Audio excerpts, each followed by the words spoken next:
que tú nos das a pesar de lo que nosotros somos, no por lo que merezcamos, sino que tú has decidido en tu misericordia amarnos, y miramos que tu amor es un amor, Señor, que no termina, que no se acaba, y te damos gracias por ello. En esta tarde, Señor, venimos delante de tu presencia, primeramente dándote gracias por cada una de tus bendiciones, porque sin duda que cada día son nuevas tus bendiciones y tu misericordia, Señor, porque cada día nos das la oportunidad, nos das el sol, nos das la lluvia, nos das el aire, nos das la oportunidad, nos das la vida, Señor, y la oportunidad de venir a estar a cuentas contigo. Te pedimos en esta tarde, Señor, por las peticiones de tu pueblo. Sabemos que la mayoría de nosotros conoce gente que está enferma ahora mismo con esta enfermedad que ataca al mundo. Mira, Señor, la condición de El Paso, Texas. Sabemos que hay muchos enfermos cada día, hay muchos muertos. Padre, te pedimos por tu misericordia. Sabemos que tú tienes todo el poder y que todas las cosas están bajo tu control, pero tú quieres que tu iglesia clame a ti. Y en esta tarde, Señor, venimos delante de tu presencia, pidiéndote, Señor, por tu misericordia, por alivio, Señor, por aquellas personas que se encuentran enfermas. Señor, por paciencia, Señor, por aquellos que sufren. Dales de tu gracia, dales de tu fuerza. Ayúdanos, Señor, a humillarnos delante de tu mano poderosa, Señor. Y aquello que tú quieres enseñarnos a través de esta situación, te pido que nos des un corazón sensible, un corazón sincero, que podamos, Señor, aprender lo que tú quieres enseñarnos a través de esta situación difícil. Y te pido, Señor, que nosotros como creyentes podamos acercarnos más a ti, a acercarnos, Señor, darte nuestro corazón, entregarte nuestra vida. Sabemos, Señor, que todas estas cosas indican que tú estás a la puerta, que posiblemente vienes muy pronto, porque todo está cumplido. Únicamente, Señor, es tu misericordia la que logra que aún no hayas venido a levantar a tu iglesia, Padre, pero te pedimos que nos ayudes a estar preparados en cada momento, Señor, cada uno de nosotros como creyentes, que estemos preparados para el encuentro contigo.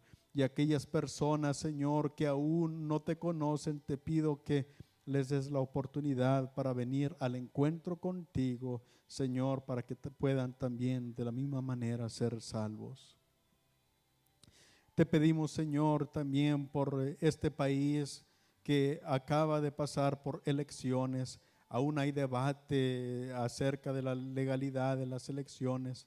Te pedimos, Señor, que tú te encargues de una manera poderosa, que todas las cosas sean conforme a tu propósito, Señor, y dale la sabiduría a los próximos gobernadores que habrá de tener, a los próximos gobernantes que habrá de tener este país, Señor, y ven a traer la paz, y ven a traer la paciencia, y ven, Señor, a unir este país que se encuentra dividido por cuestiones políticas, Señor. Ayúdanos como país a someternos delante de tu mano poderosa, para que tú obres conforme a tu misericordia, conforme a tu voluntad.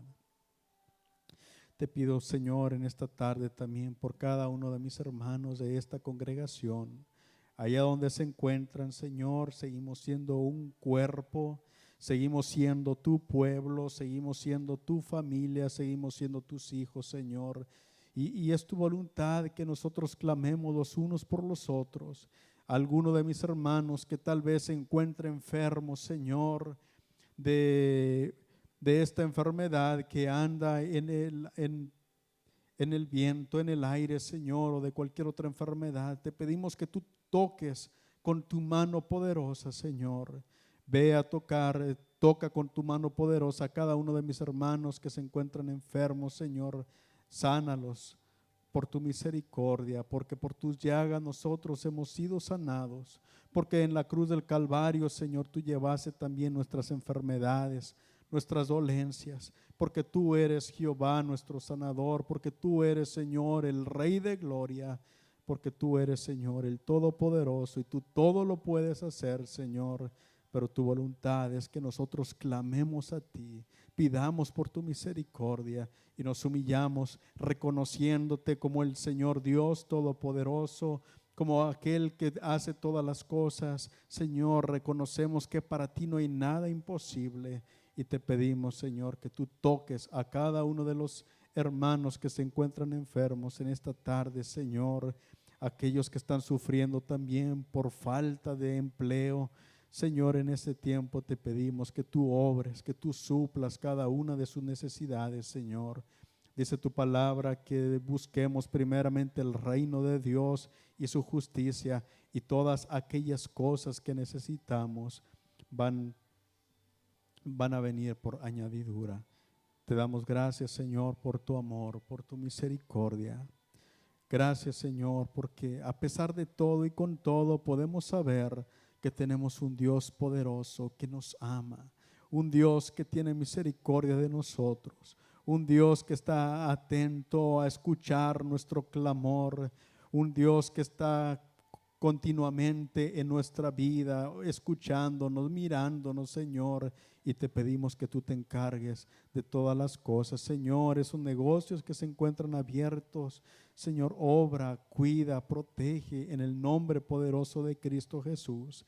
Y aquellos negocios, Señor, que han tenido que cerrar, pues tú encárgate también, Señor, súpleles de una manera poderosa. Mira, Dios, reconocemos que no es solamente en este lugar que la gente sufre, sino alrededor del mundo, Señor, alrededor de este país y alrededor de todo el mundo hay gente que está sufriendo, Señor. Obra conforme a tu misericordia. No solamente clamamos, Señor, por tu pueblo, sino por todo el mundo, Dios, porque entendemos que todo el mundo está sufriendo las consecuencias de esta enfermedad. Señor, da la sabiduría a los hombres para que esa vacuna pueda salir pronto, si es tu voluntad, Señor.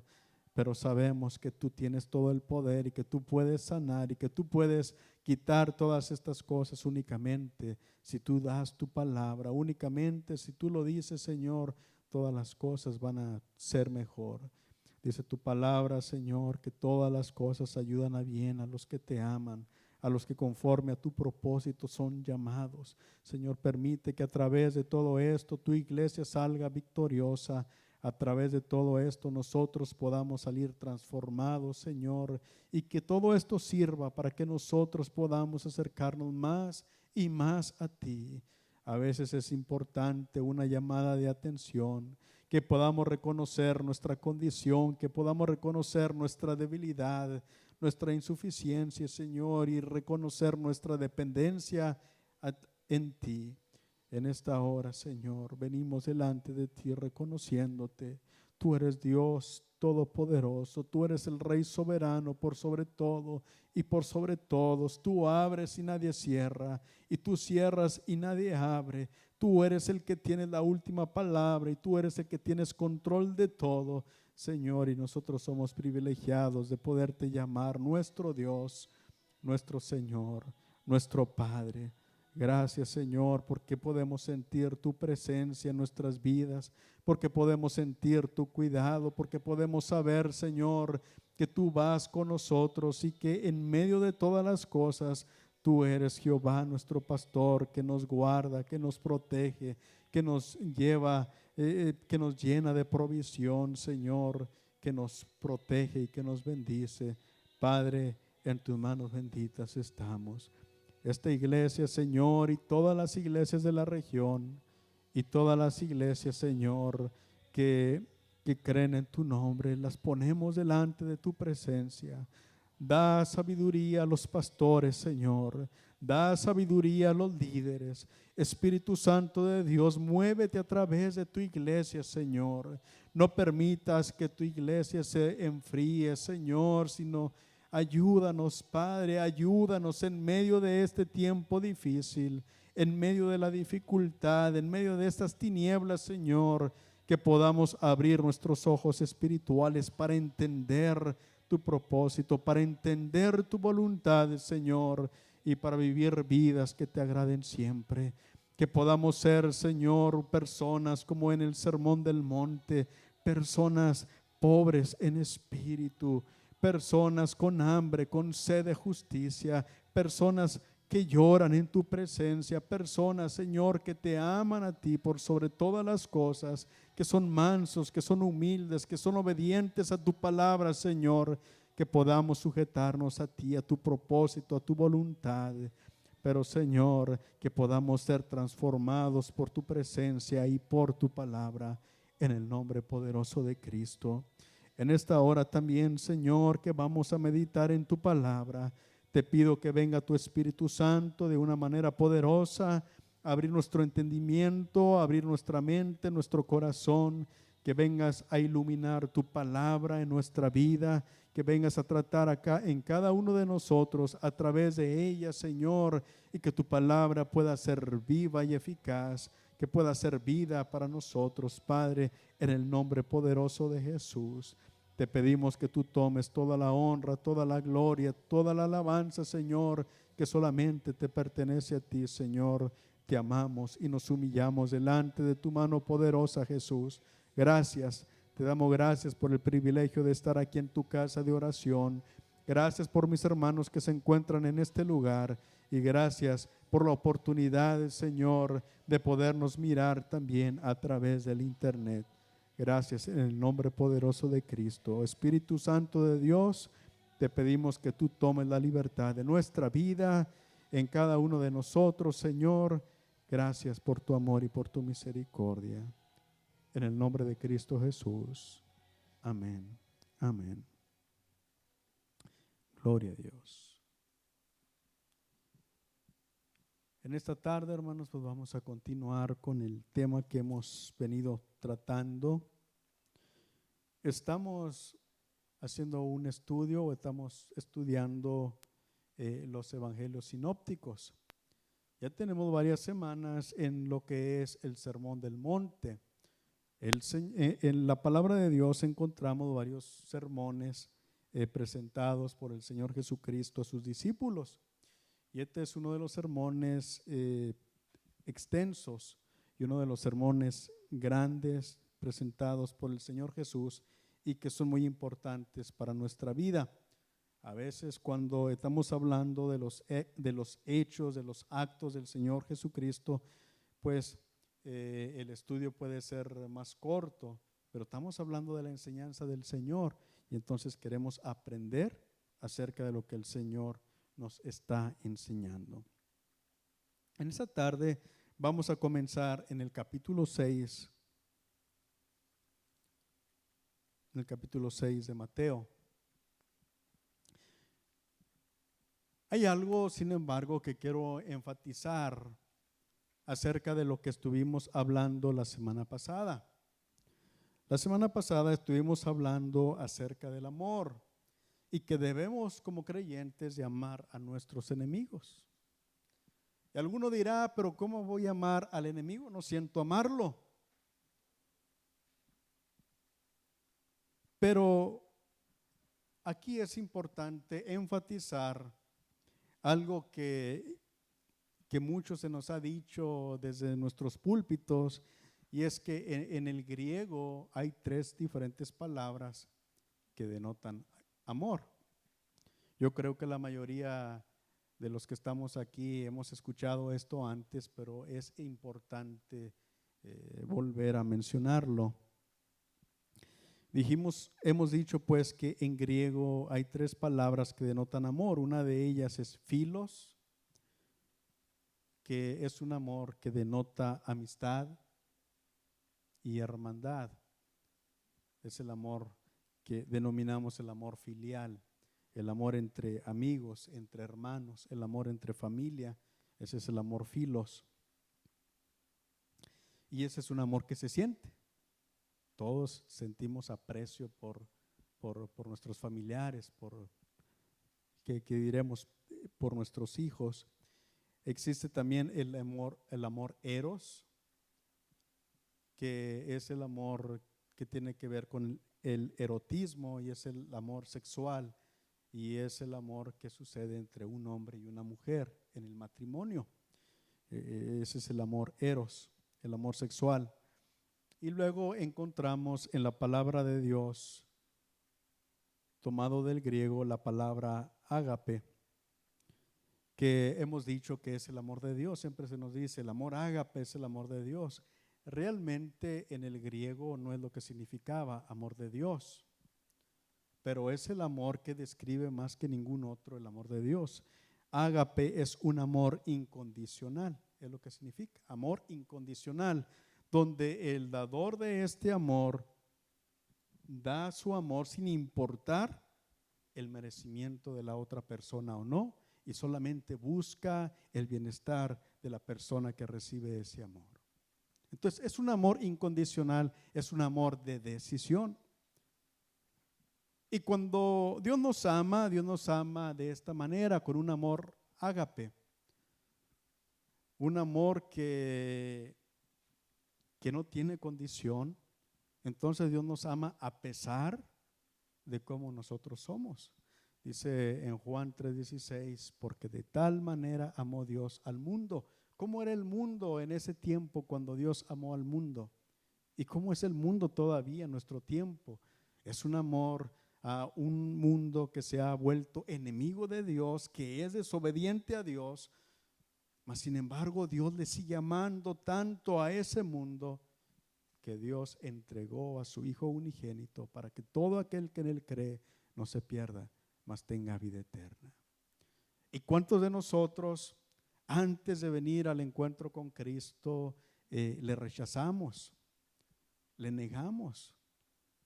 ¿Cuántos de nosotros incluso nos burlamos antes de la palabra de Dios, de aquellos que nos hablaban de Cristo?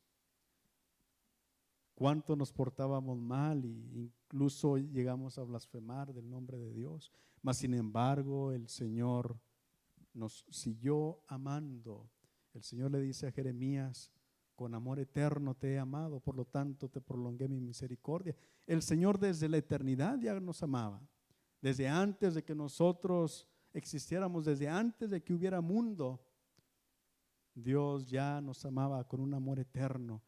Y como su amor es eterno, Dios nos sigue prolongando su misericordia, su amor. Y ese es el amor con el cual Dios nos ama, y ese es el amor que Dios quiere que nosotros tengamos.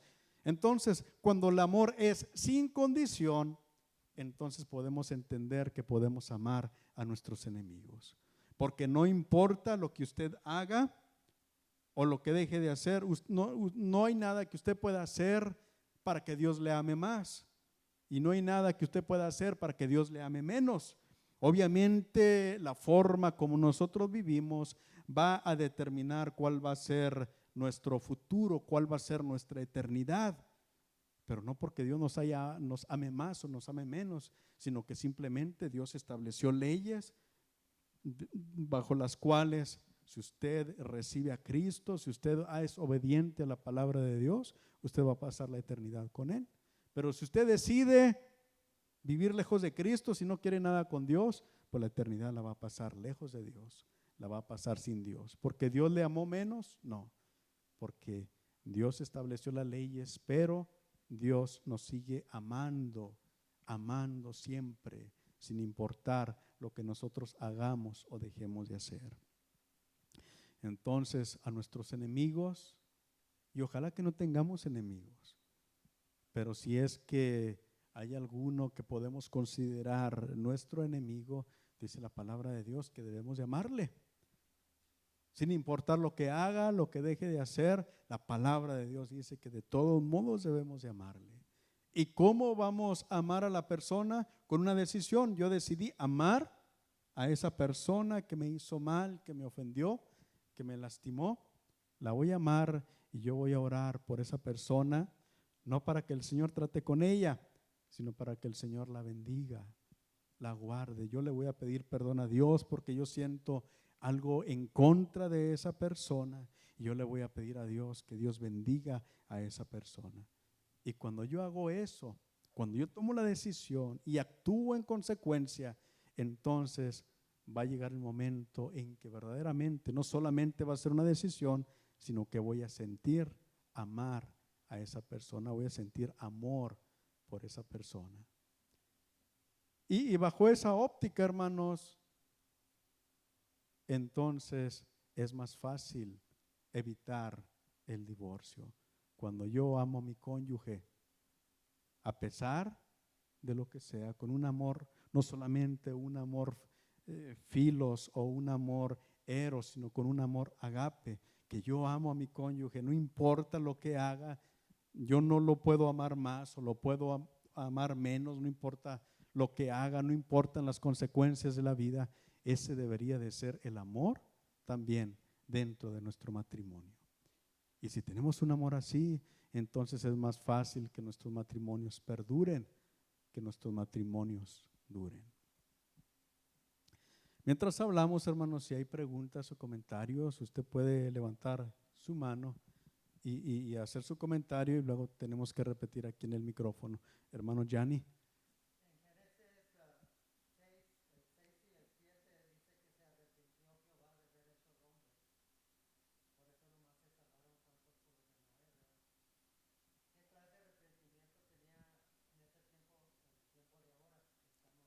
En Génesis 6, cuando habla del diluvio, dice la palabra de Dios que Dios se arrepintió de haber creado al hombre. Realmente, hermanos, no es que Dios se haya arrepentido, aunque la palabra de Dios lo presenta de esa manera. Dios no se arrepiente porque Dios no se equivocó, Dios sabía lo que iba a pasar. Tanto sabía que Dios ya le había dicho a Enoc que eso iba a acontecer.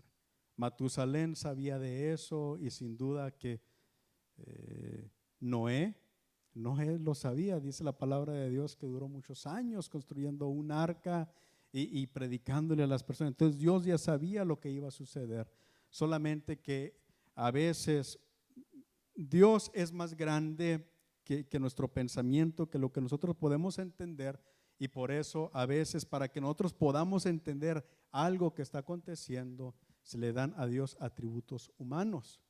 Pero la palabra de Dios claramente dice que Dios no es hombre para que mienta, ni hijo de hombre para que se arrepienta. Simplemente quiere decir de que Dios había creado a ese hombre, y llegó el momento en que Dios decidió que era tiempo de exterminar a esas personas, a esa raza pecadora, y iba a traer, a darle una nueva oportunidad a la humanidad a través de la familia de Noé. Utiliza la palabra se arrepintió solamente para explicarnos lo que pasó, pero dándole una naturaleza humana a Dios para que nosotros entendamos, pero realmente Dios está por encima de todas las cosas. Dios ya sabía. Si se hubiera arrepentido, eso significaría que Él no sabía que eso iba a pasar, pero Dios lo sabía, y por eso Noé había predicado tanto acerca de esas cosas. ¿Algún comentario?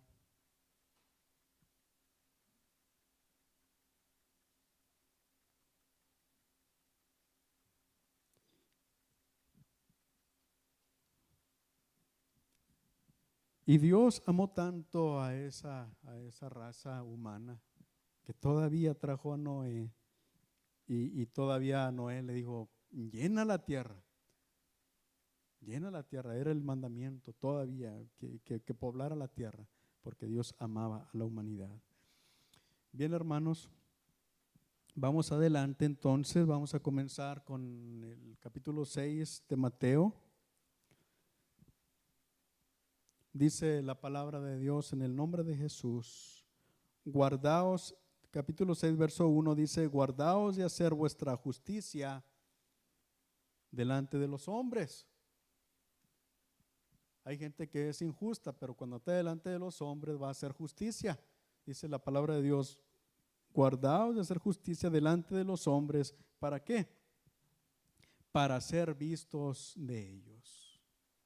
Hay gente que hace justicia delante de los hombres, se porta bien delante de otros, solamente para que los demás los vean. De otra manera no tendréis recompensa de vuestro Padre que está en los cielos. Si una persona hace justicia solamente para ser visto de los hombres, pues para eso lo hizo, y esa es su recompensa. Cuando los hombres lo vean que hizo eso, para eso lo hizo, ya lo vieron, ya tuvo su recompensa. Dice la palabra de Dios, no espere que va a recibir nada de parte de Dios, porque no lo hizo para glorificar a Dios. No lo hizo para agradar a Dios. Entonces no espere que recibirá cosa alguna de parte de Dios, porque lo hizo solamente para agradar a los hombres, y a lo mejor no para agradar, solamente para que los hombres lo vieran. Y cuando la gente diga, oh, qué maravilloso hombre, tan justo, tan bueno, grábelo, porque fue todo lo que va a recibir de recompensa por aquello que hizo, si lo hizo para eso. Entonces, hay gente que busca hacer justicia delante de los hombres. Nosotros no debemos de buscar hacer justicia para que nos vean. A veces es mejor hacerlo sin que nadie se dé cuenta, porque lo hacemos para glorificar a Dios. ¿Se recuerdan lo que mencionábamos en las semanas pasadas? Que debemos de hacer que nuestras buenas obras deben de hacer que la gente glorifique a nuestro Padre que está en los cielos. No que nos glorifique a nosotros, sino que la gente glorifique, dé gloria a nuestro Padre que está en los cielos.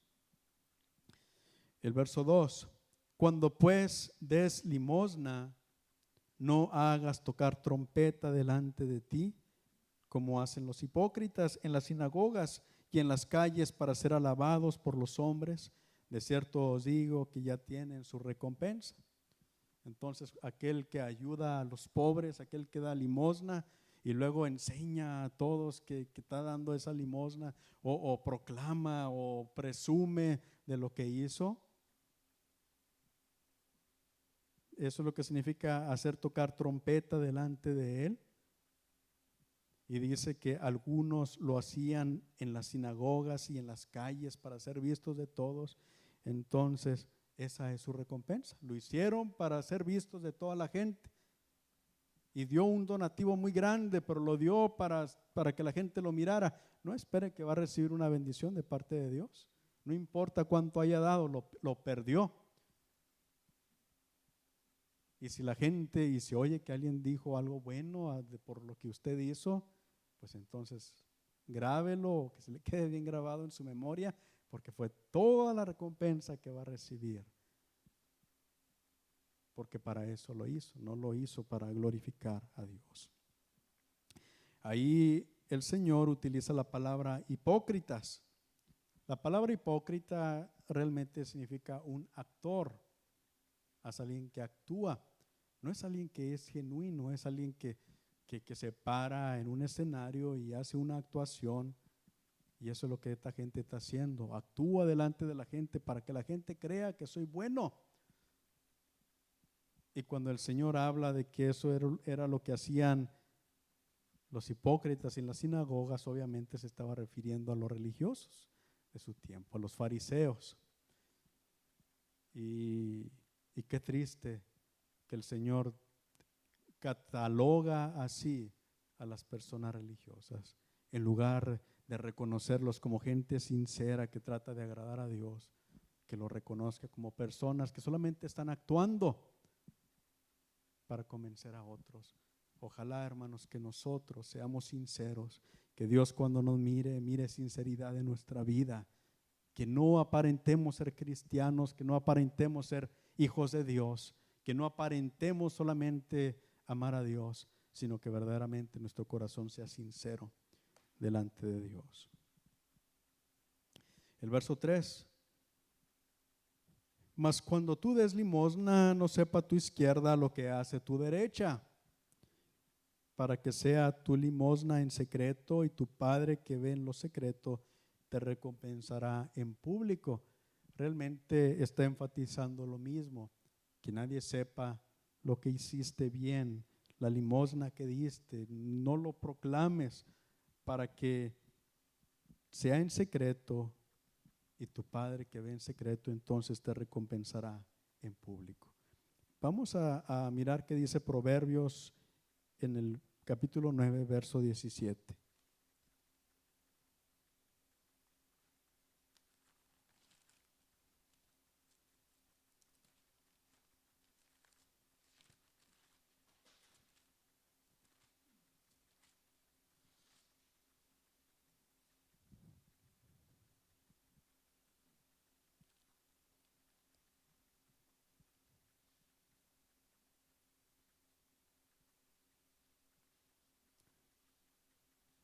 parece que esa cita está incorrecta, hermanos.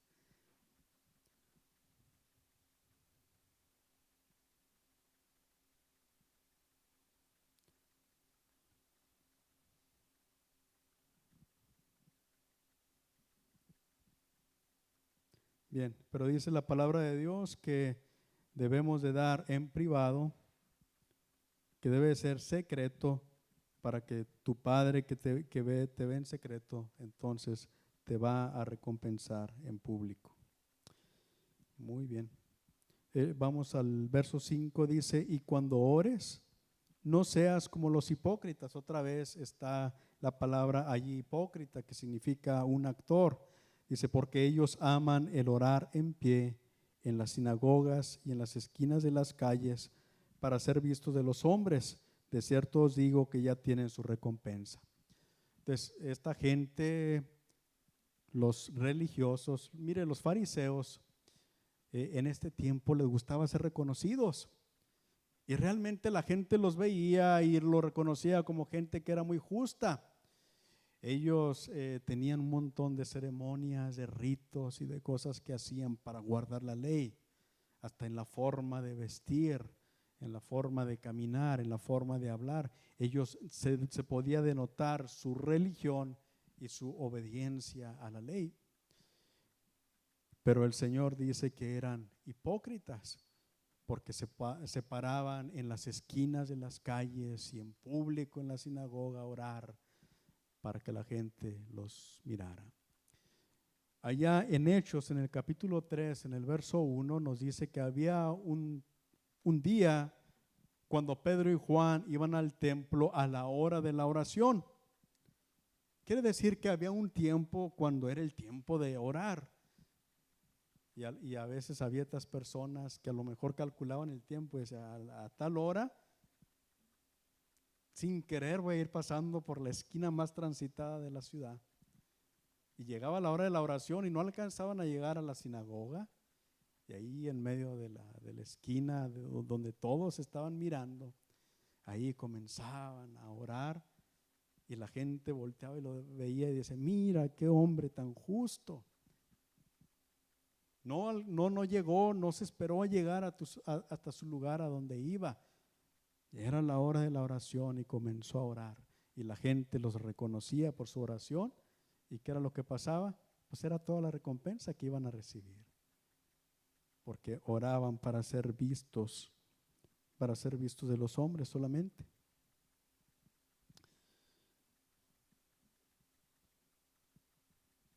Dice la palabra de Dios, mas tú cuando ores, entra en tu aposento y cerrada la puerta, ora a tu Padre que está en secreto, y tu Padre que ve en lo secreto te recompensará en público. Entonces, ¿cómo debemos de orar? En secreto, en nuestra casa en secreto. ¿Qué de cuando estamos en la casa de Dios? ¿Qué de cuando estamos en la iglesia? Pues dice la palabra de Dios que el Señor dijo, mi casa, casa de oración será llamada para todas las naciones. Entonces la iglesia es un lugar de oración.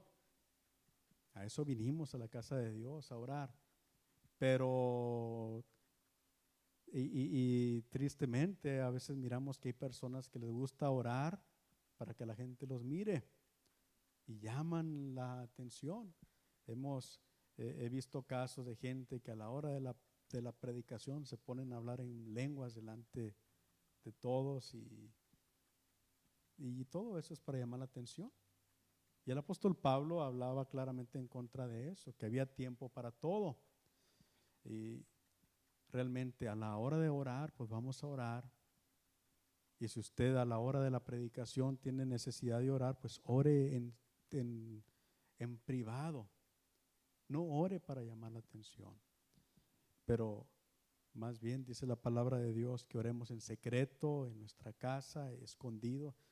Usted cuando ora, no ora para que la gente lo mire, y si ora para eso, pues cuando lo miren ahí está su recompensa.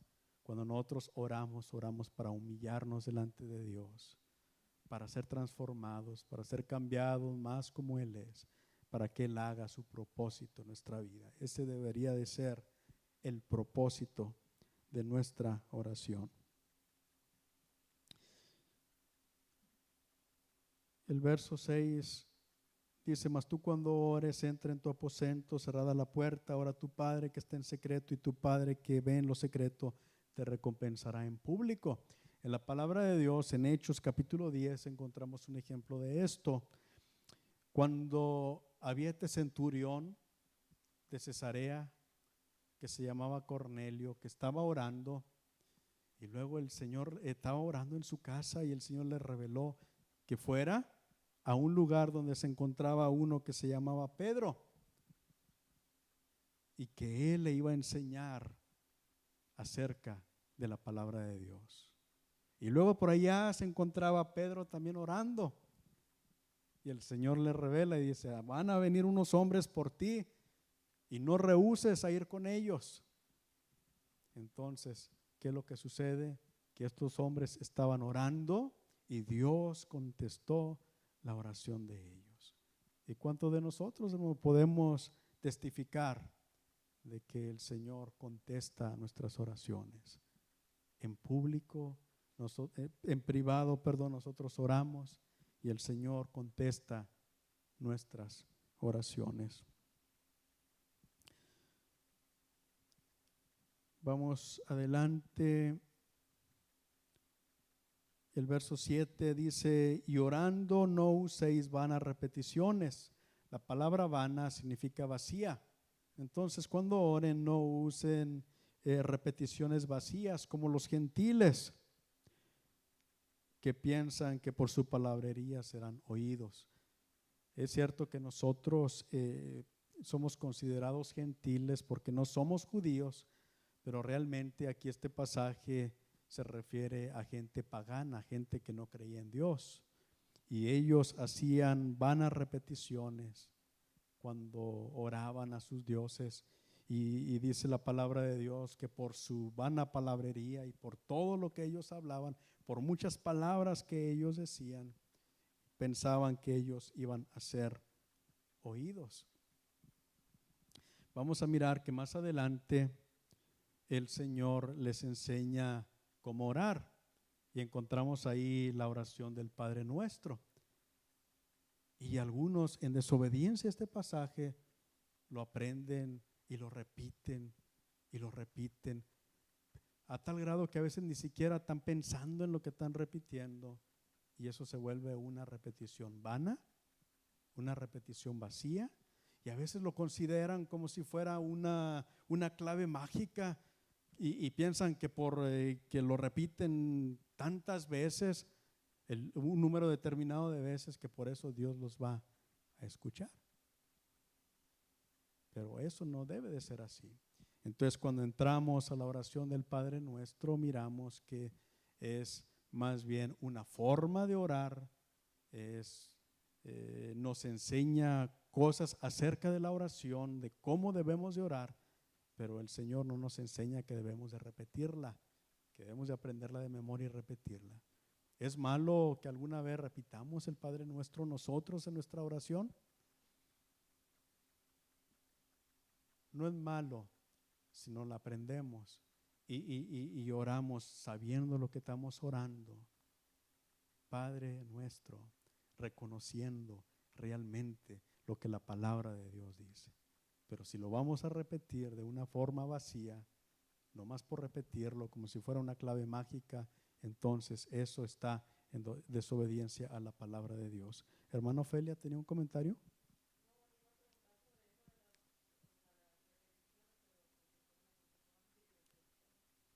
Iba a preguntar acerca de las repeticiones.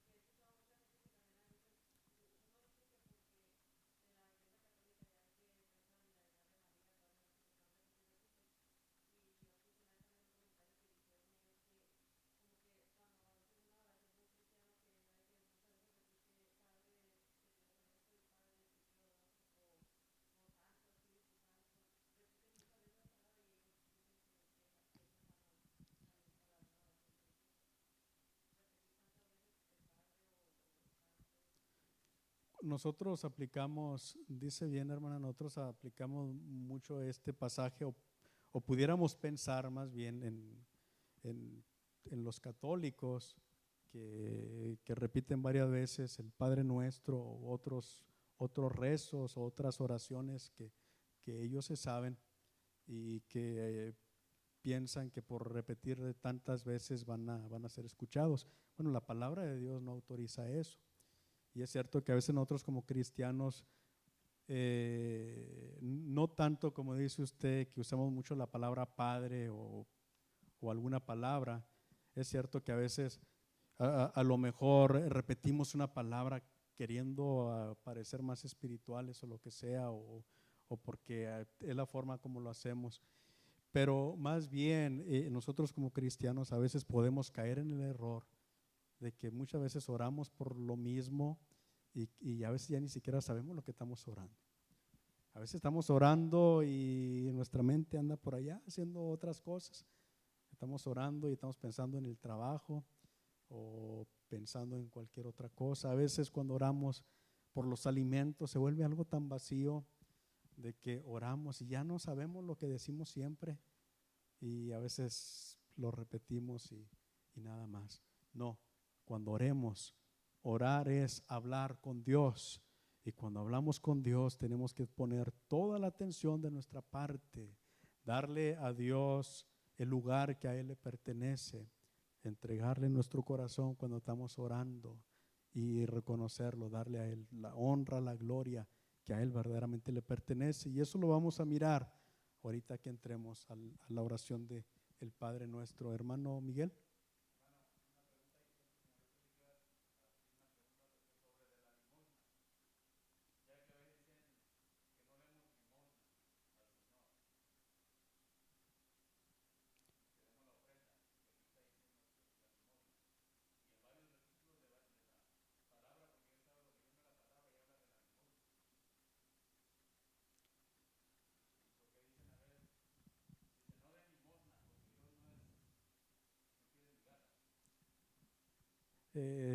La palabra de Dios utiliza la palabra limosna. Hermano pregunta acerca de por qué decimos que damos limosna en la iglesia y que algunos predicadores dicen no den limosna, de ofrenda. La palabra de Dios usa esa palabra y es la palabra que está ahí, pero realmente se refiere a la ofrenda.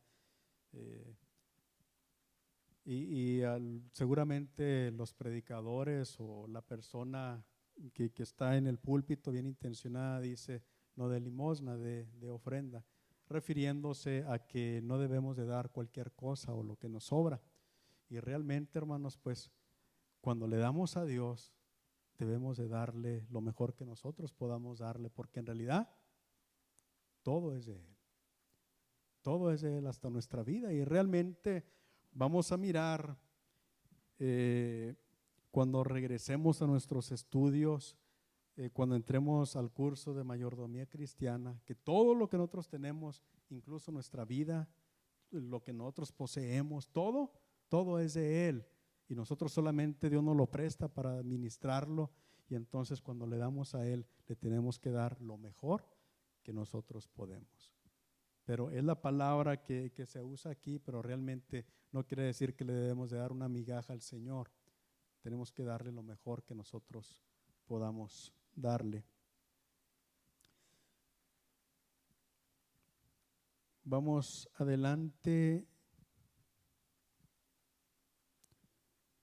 Dice, voy a repetir el verso 7, capítulo 6, verso 7 de Mateo, y orando no uséis vanas repeticiones como los gentiles o como los paganos, los que no creen en Dios, que piensan por su palabrería serán oídos. ¿Se recuerdan ustedes cuando Elías se encontraba con aquellos sacerdotes de los de Acera y los de Baal? Y aquellos sacerdotes duraron horas y horas repitiendo y se golpeaban y gritando y pensaban que por su vana palabrería iban a ser oídos. Pero realmente no fue así. ¿Y cómo fue la oración de Elías? Una oración sencilla, clara, en pocas palabras, y el Señor contestó a la oración. Entonces no es por vanas palabrerías, por mucha repetición, sino Dios busca la sinceridad de nuestra oración. El verso 8, no os hagáis pues semejantes a ellos, porque vuestro Padre sabe de qué cosas tenéis necesidad antes de que vosotros le pidáis. Entonces dice que Dios sabe lo que necesitamos antes de que nosotros pidamos. Entonces, ¿para qué vamos a orar? Si Dios ya sabe lo que necesitamos antes de pedir. Entonces, ¿debemos de orar o no debemos de orar? Hermano Gianni.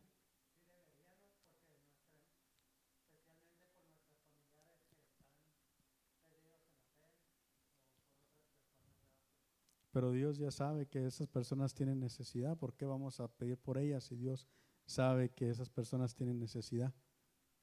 Le vamos a decir nomás lo que Él ya sabe. Realmente, hermanos, cuando nosotros oramos, no oramos porque Dios necesita nuestra oración. Nosotros oramos porque nosotros necesitamos hablar con Dios. Y nosotros necesitamos presentarle nuestra petición a Dios. Y nosotros cuando oramos, nosotros nos ponemos en sintonía con el propósito de Dios. Y esa es la razón por la cual nosotros debemos de orar. No porque Dios no sepa o no porque Dios necesite algo de parte de nosotros. Aunque una cosa sí podemos decir, Dios se agrada cuando nosotros nos humillamos delante de Él y cuando nosotros lo reconocemos como nuestro proveedor, como nuestro sanador, nuestro sustentador, nuestro Señor, nuestro Dios. Nosotros oramos porque a nosotros nos conviene orar y nosotros necesitamos de nuestra oración. El verso 9, vosotros pues oraréis así. Ahí nos dice el Señor cómo orar. Eso no quiere decir que debemos de repetir esa oración siempre, no, sino que este es un patrón, una forma como nosotros debemos de orar. Y de aquí aprendemos a orar, pero la oración debe de ser nuestra, debe de ser personal y debe de ser del corazón. Vosotros pues oraréis así: Padre nuestro que estás en los cielos, santificado sea tu nombre. Aquí encontramos varias cosas. Encontramos la primera cosa que encontramos es la palabra Padre. Le debemos de reconocer como Padre. Y toda la gente puede orar, Padre nuestro que estás en los cielos. No, solamente aquellos que son hijos de Dios. ¿Sabe usted que el ser hijo de Dios es un privilegio? No toda la gente que hay en el mundo son hijos de Dios. Todos son creación de Dios. Todos un día le van a dar cuentas a Dios, pero no todos pueden tener el privilegio de llamar a Dios Padre. Vamos a mirar Gálatas capítulo 4.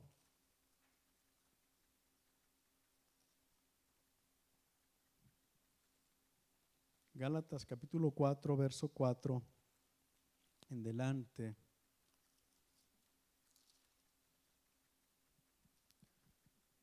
Dice, pero cuando vino el cumplimiento del tiempo, Dios envió a su Hijo nacido de mujer y nacido bajo la ley, para que redimiese a los que estaban bajo la ley, a fin de que recibiésemos la adopción de hijos de Dios. Cuando vino el cumplimiento del tiempo, Dios envió a su Hijo para que ahora nosotros recibamos la adopción. ¿Qué es esto? Fuimos adoptados hijos de Dios a través de Cristo Jesús. El verso 6, y por cuanto sois hijos, Dios envió a vuestros corazones el Espíritu de su Hijo, el cual clama, Abba, Padre. Ahora que hemos recibido a Cristo, el Espíritu Santo ha venido a nuestro corazón y a través de ese Espíritu Santo nosotros podemos clamar, Abba, Padre. Hay una relación íntima del creyente con su Padre. La palabra Abba denota un grado grande de intimidad, de tal forma que Abba Padre sería como decir papito, Padre mío,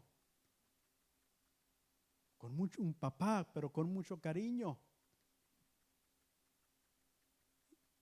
Papá con mucho amor. Y cuando le decimos Padre, realmente debe de haber ese sentimiento en nosotros, esa relación. Él es nuestro papá.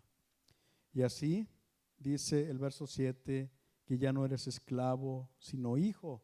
Y si hijo, también heredero de Dios por medio de Cristo. Ahora somos hijos de Dios a través de Cristo Jesús. Entendemos, hermanos, que en la palabra de Dios encontramos que solamente hay un hijo unigénito de Dios, porque de tal manera amó Dios al mundo que ha dado a su hijo unigénito. La palabra unigénito significa hijo o único de la misma sustancia, de la misma naturaleza. Dios únicamente tiene un hijo que es de la misma naturaleza que Él. Ese es Jesucristo. Pero nosotros, a través del sacrificio de su Hijo Jesucristo, hemos sido adoptados hijos de Dios. ¿Qué dice Juan capítulo 1, verso 11 y 12?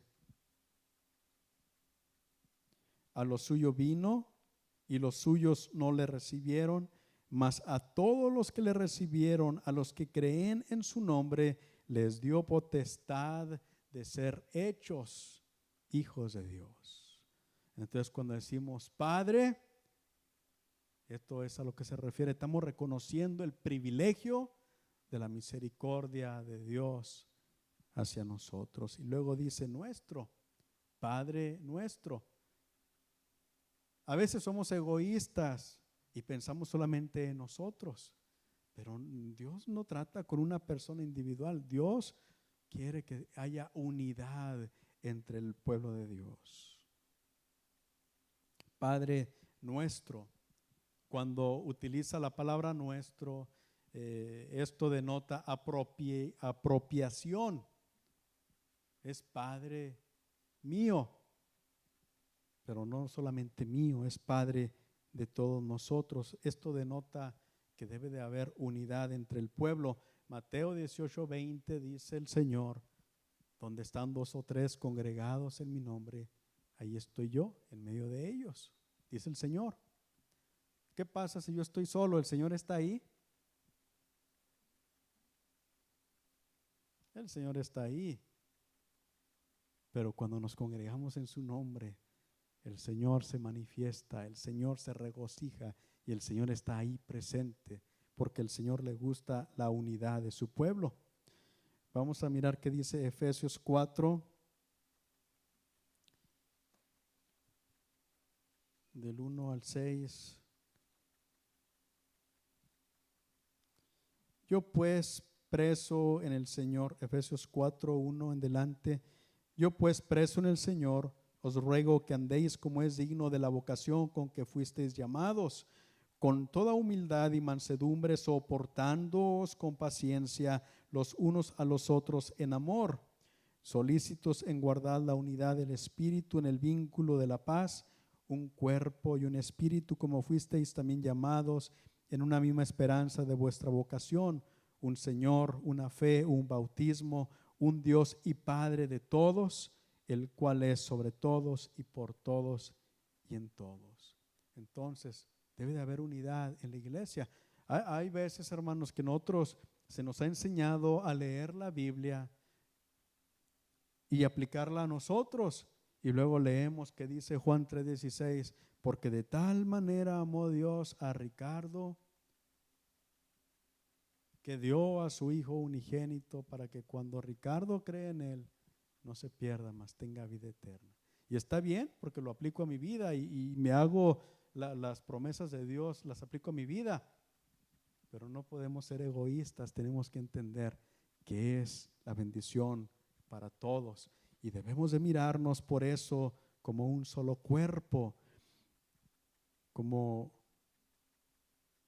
un solo cuerpo. En 1 Corintios capítulo 12, del verso 12 en delante encontramos esto. Somos un solo cuerpo, miembros diferentes los unos de los otros, pero al final todos somos un solo cuerpo. Y por eso también dice la palabra de Dios en Hebreos capítulo 10, del verso 24 al 25, nos habla de la importancia de congregarnos, de juntarnos. Cuando nos juntamos, ahí derrama Dios, Jehová, bendición y vida eterna. Y cuando estamos enfermos y vienen los ancianos o los líderes de la iglesia y oran por nosotros, entonces el Señor nos sana y nos perdona nuestros pecados. ¿Por qué? Porque Dios quiere que nosotros estemos unidos. Entonces dice, Padre nuestro. Y luego dice que estás en los cielos. Cuando reconocemos que Dios está más allá de nuestro alcance, lo estamos reconociendo a Él, como Él es. Él no es de esta tierra. Yo estoy orando a aquel que está más allá, aquel que está en los cielos. Él está por encima de todo y por encima de todos.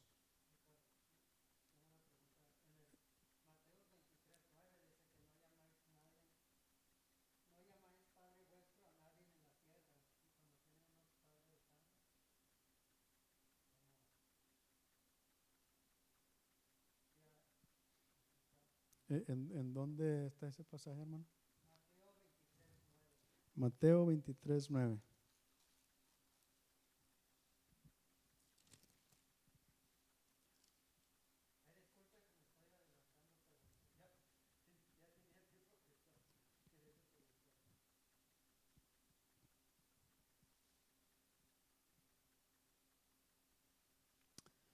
Vamos a mirar el pasaje. Obviamente, hermano, hermano Gianni pregunta que hay un pasaje en Mateo 23, 9 que dice la palabra de Dios que no debemos de llamar a nadie padre. Y dice, pero nosotros tenemos un padre terrenal. La palabra, vamos a mirar lo que la palabra de Dios dice primero. Dice que debemos de honrar a nuestros padres.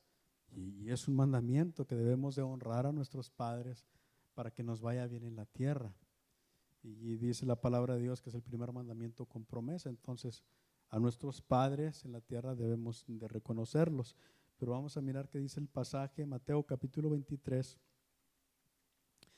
del 1 en adelante. Dice, entonces habló Jesús a la gente y a sus discípulos diciendo, en la cátedra de Moisés se sientan los escribas y los fariseos. ¿Qué hacen ellos? Se sientan los fariseos y los escribas y comienzan a enseñar las palabras de Moisés. Pero ¿cómo lo hacían ellos? Con orgullo, buscando reconocimiento. Así que todo lo que os digan que guardéis, guardadlo y hacedlo, mas no hagáis conforme a sus obras, porque dicen y no hacen. Entonces ellos buscan, lo hacen con orgullo, pero ellos realmente no hacen lo que dicen. Dice el verso 4, porque atan cargas pesadas y difíciles de llevar y las ponen sobre los hombros de los hombres, pero ellos ni con un dedo quieren moverlas. Antes hacen todas sus obras para ser vistos por los hombres, pues ensanchan sus filacterías y extienden los flecos de sus mantos y aman los primeros asientos en las cenas y las primeras sillas en las sinagogas y en las salutaciones en las plazas, y que los hombres los llamen rabí, rabí. La palabra rabí significa maestro. A ellos les gusta que los llamen maestro, pero vosotros no queráis que os llamen rabí, porque uno es vuestro maestro, el Cristo, y todos vosotros sois hermanos. Y no llaméis Padre vuestro a nadie en la tierra, porque uno es vuestro Padre, el que está en los cielos. Ni seáis llamados maestros, porque uno es vuestro maestro, el Cristo. El que es el mayor de vosotros sea vuestro siervo. Realmente ahí se refiere a que no debemos de reconocer a esas personas que se llenaban de orgullo y que querían reconocimiento de los hombres. Y es lo que la palabra de Dios dice, que no debemos de reconocer a ellos, sino el reconocimiento a Dios. Pero obviamente cuando tenemos un papá, dice la palabra de Dios que debemos de reconocerlo.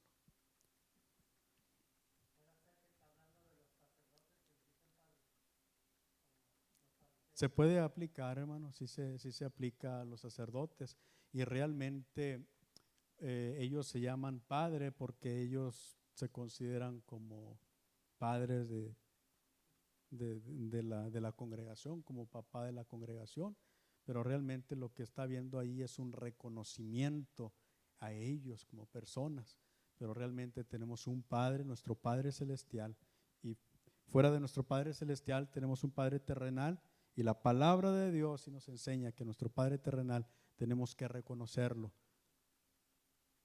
pero a la forma de Dios, al señorío de Dios solamente a nuestro Padre Celestial debemos de reconocer. Vamos adelante.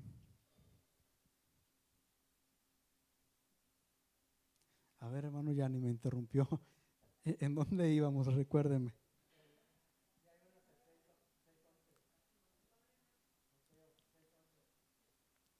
Mateo 6:11.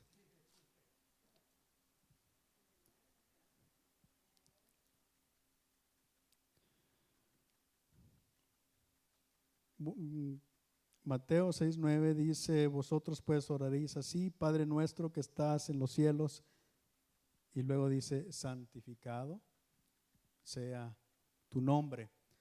El nombre, hemos dicho que representa la naturaleza de la persona que lleva el nombre. El nombre de Dios denota su naturaleza. Cuando hablamos de los nombres de Dios, hombres en diferentes tiempos reconocieron a Dios por lo que Él es.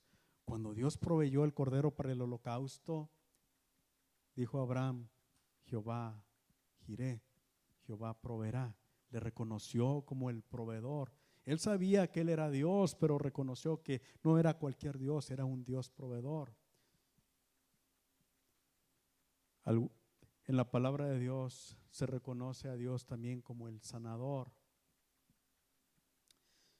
como nuestra bandera, como el justo, como el que juzga. Cuando reconocemos a Dios por su nombre, estamos reconociendo su naturaleza. Y luego dice la palabra de Dios, santificado sea tu nombre. ¿Qué significa santificar? Ponerlo aparte de una manera distinta. Entonces, ¿de qué manera vamos a santificar el nombre de Dios? Mediante nuestra obediencia. Obedeciendo a Dios es como nosotros vamos a santificar el nombre de Dios. Entonces, esto significa que debemos de reconocer a Dios por su naturaleza divina y lo vamos a reconocer obedeciendo, porque cuando lo obedecemos reconocemos que Él es Dios y que Él es el Señor de nuestra vida. ¿De qué otra manera podemos decirle a Dios que sea santificado si no es obedeciendo a su nombre, a su divinidad? Verso 10.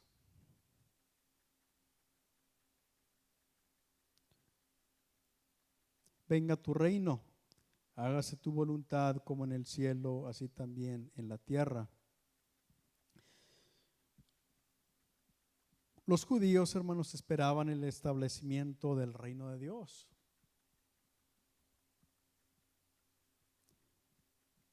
Y miramos que Cristo es el rey del reino de Dios. Y Cristo viene a ser la manifestación del reino de Dios. Aquello que ellos habían estado orando, Cristo vino a ser el cumplimiento de esa oración, de que viniera el reino de Dios. Pero nosotros cuando decimos venga tu reino, nos estamos sometiendo al reinado de Dios en nuestra vida. Cuando Cristo vino, el reino de Dios llegó y ese reino no es un reino físico, es un reino en el cual están todos aquellos que han sido lavados con la sangre del Cordero, y Cristo viene a ser nuestro Rey, nuestro Señor. Y luego dice, hágase tu voluntad como en el cielo, así también en la tierra. ¿Qué estamos haciendo ahí?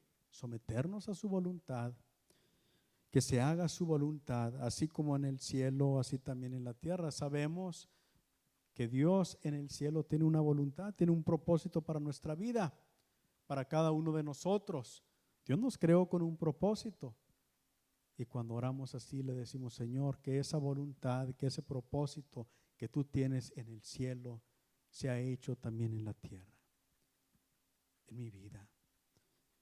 Cuando miramos, hermanos, la sociedad, cómo avanza y lo que la sociedad hace, las decisiones que toman nuestros gobernantes y todo eso, ¿realmente será esa la voluntad de Dios en el cielo? Las leyes que están pasando últimamente, ya legalizando las drogas y esas cosas. Ahorita están legalizando la marihuana y más adelante van a legalizar otras drogas. ¿Usted cree que esa es la voluntad de Dios en el cielo?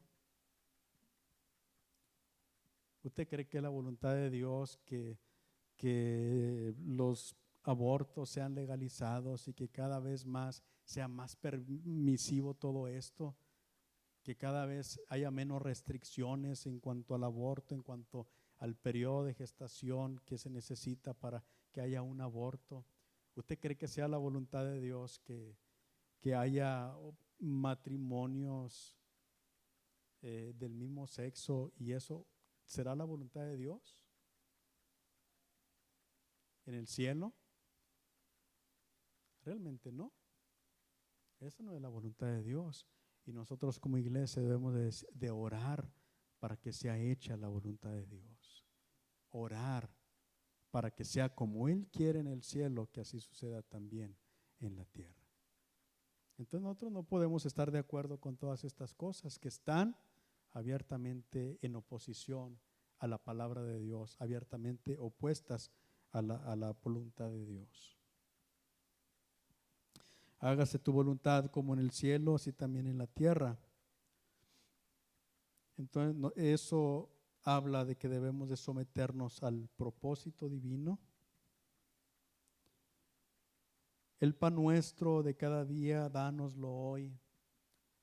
Vamos a orar para que el Señor nos sustente para siempre. No, dice, el pan nuestro de cada día, dánoslo hoy. Debemos de aprender a sujetarnos a la provisión de Dios. Aquí estamos orando para que Dios provea nuestras necesidades. La palabra pan no solamente significa alimento, sino aquello que nosotros necesitamos. El pan nuestro de cada día, dánoslo hoy. Cuando estaban en el desierto, el pueblo de Israel, Dios cada día les daba el pan, les daba el sustento. Se recuerdan, cada día caía maná del cielo. Pero había veces que la gente no tenía mucha confianza y decían, ¿qué tal si mañana no cae pan? ¿Qué tal si mañana no cae maná? Y entonces juntaban maná para otro día, juntaban de más. ¿Y qué era lo que sucedía? Al día siguiente, aquel maná que habían juntado de más se había podrido, estaba malo. ¿Por qué? Porque debemos de aprender cada día de nuestra vida a depender de Dios. Sabemos que hoy Dios nos sustenta y mañana otra vez Dios nos sustenta. No debemos de confiar en nuestras propias fuerzas o nuestra propia capacidad para sustentar. Es cierto, debemos de ser responsables, de trabajar, de hacer nuestro esfuerzo, pero entender que el sustento de cada día proviene de Dios. Y vamos a mirar más sobre esto más adelante en los versículos que siguen. El verso 12 dice, y perdónanos nuestras deudas, como también nosotros perdonamos a nuestros deudores. Allí estamos haciendo confesión, reconociendo que somos pecadores delante de Dios y diciéndole, Señor, perdona nuestras deudas. Y luego dice, como también nosotros perdonamos a nuestros deudores. Entonces ahí confesamos nuestros pecados, pero habla de que nosotros también debemos de perdonar a otros. A veces no es fácil, a veces aquí debemos de decirle, Señor, ayúdame a perdonar. ayúdame a perdonar. Más adelante vamos a ver que es como una condición, que nosotros debemos de perdonar a otros para que Dios perdone nuestros pecados. Realmente, hermanos, por cuanto Dios nos ha perdonado a nosotros, nosotros debemos de pedirle a Dios que Él nos dé la capacidad de perdonar a otros, sin importar lo que otros nos hayan hecho. El verso 13, no nos metas en tentación, mas líbranos del mal, porque tuyo es el reino, el poder y la gloria por todos los siglos. Amén. ¿Será que Dios nos mete en tentación? ¿A qué se refiere ese texto? No nos metas en tentación. ¿Será que Dios nos puede o que Dios nos mete en tentación? Vamos a mirar Santiago 1 del 12 en delante.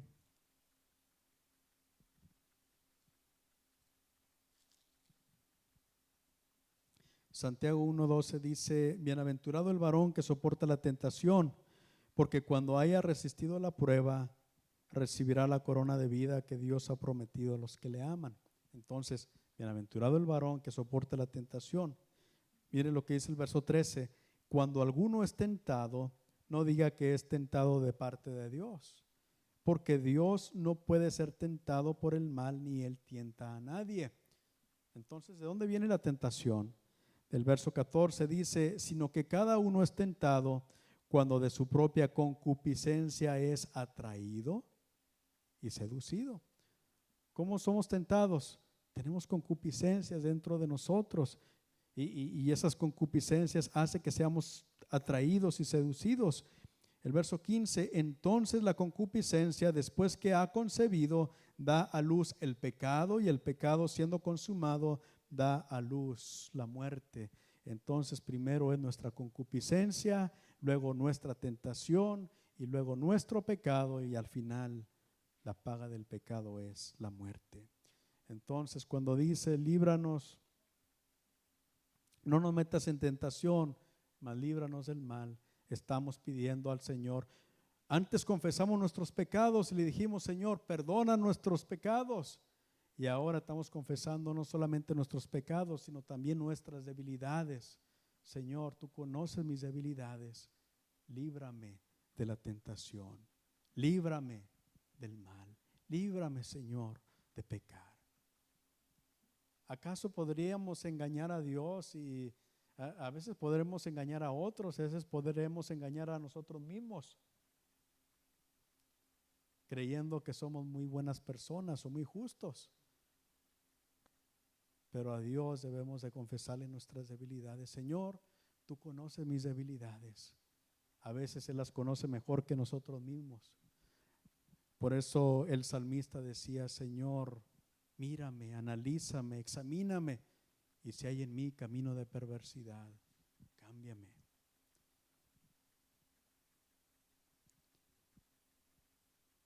Entonces no solamente debemos de confesar nuestros pecados, sino también debemos de confesar nuestras debilidades y pedirle a Dios la victoria. ¿Y será que Dios puede darnos la victoria en medio de la tentación? Primera de Corintios 10:13.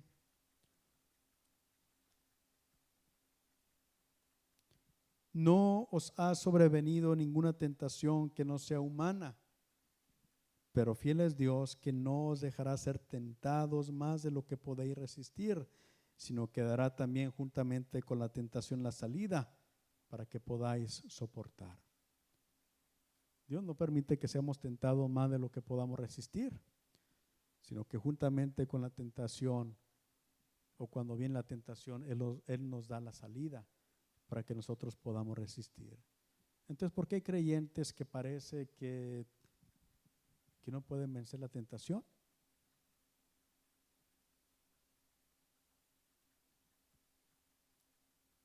Viene la tentación y parece que cuando viene la tentación no hay otra, vamos a ceder. ¿Por qué? Si Dios nos da la salida juntamente con la tentación.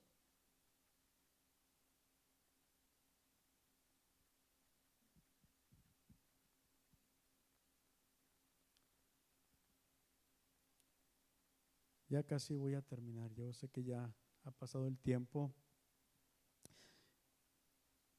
Se nos ha dicho, hermanos, que en el griego no había una palabra que significara pecado.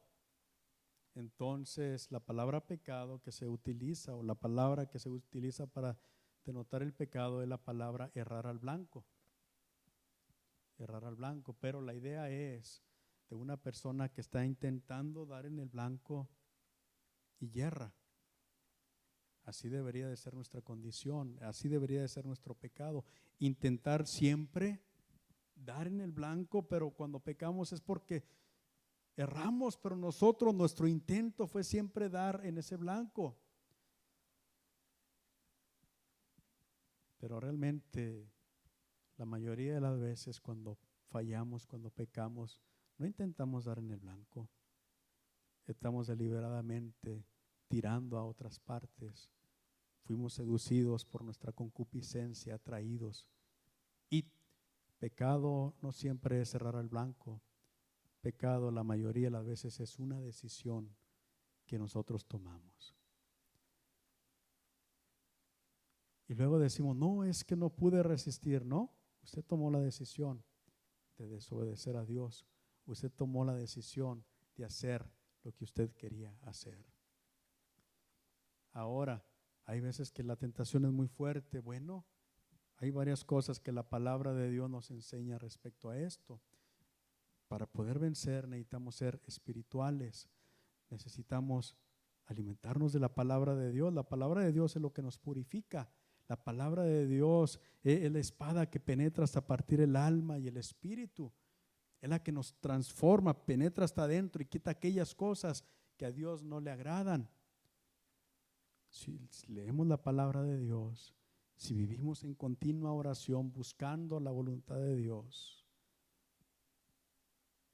va a ser más fácil para nosotros. Si somos espirituales, podemos vencer la tentación, pero si vivimos en la carne, si vivimos alimentando nuestra carne, entonces sí no podemos vencer la tentación, porque entonces somos carnales, alimentamos la carne y no vamos a poder vencer en ninguna manera. Otra cosa que dice la palabra de Dios, huye de las pasiones juveniles. Eso dice a los jóvenes, y a los que somos mayores no le hace.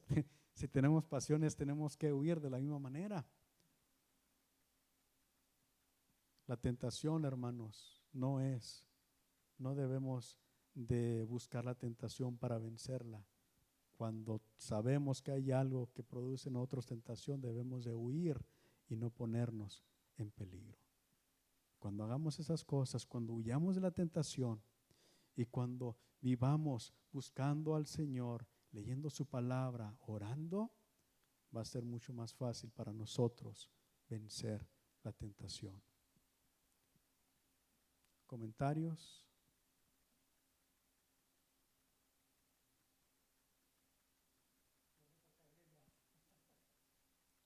El hermano.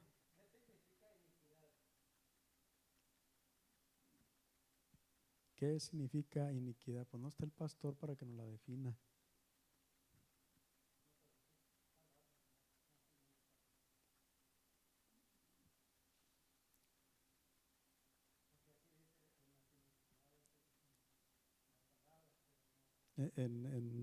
¿Tiene algún pasaje específico, hermano? Sí, porque me parece que el pastor nos ha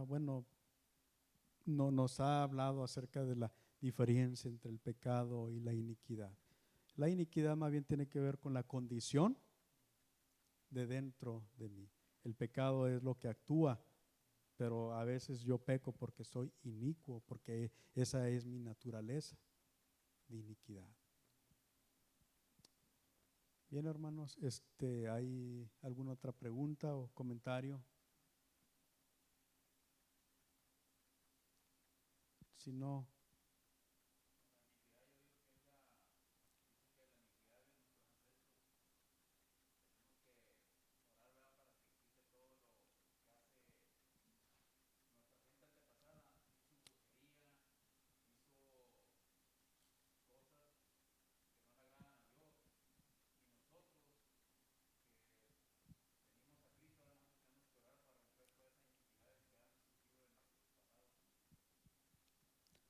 El hermano Miguel habla acerca de la iniquidad de nuestros antepasados, de cosas que nosotros debemos de romper.